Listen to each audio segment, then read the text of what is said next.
BBC News. Now let's return to the story that really has dominated the news over the past 2 weeks. A number of Egypt's opposition groups, including the banned Muslim Brotherhood, have responded warily to the government's offer to set up a committee on constitutional reform. So how will Egypt resolve its political stalemates? Joining us now is writer and analyst Nabila Ramdani.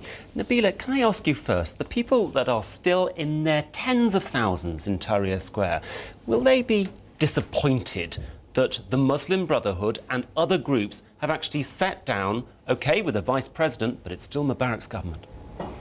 Absolutely, and let's not forget that today's demonstrators are taking to the streets in numbers precisely to celebrate the deaths of hundreds of people who have died in pro-democracy protests, and they still haven't achieved the main aim, which is to see President Mubarak go. And the very fact that talks are taking place between the vice president and some of the opposition groups, they clearly see that as a distraction from the main aim. So why do you think the Muslim Brotherhood, the main opposition grouping, even though they are banned, said yes?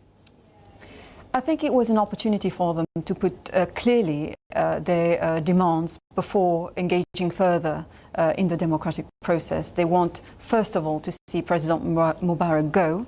They want the parliament to be dissolved, given the fraudulent circumstances in which it was elected.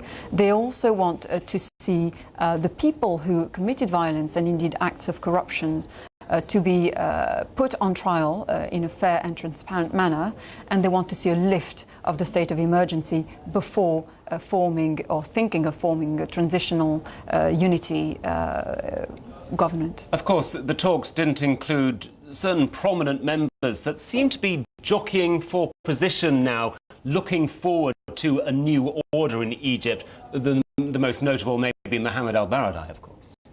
I think they don't want to be seen to be engaging with people who are effectively very close allies of President Mubarak. We're talking about the Vice President Omar Suleiman, who's a general who's worked closely with Mubarak in the past under his command in various wars against Israel. So they don't want to be seen discussing with people who are effectively puppets.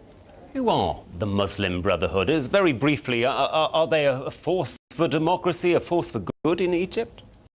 The thing about the Muslim Brotherhood is that so far they have been untested in government, but they are the leading opposition group.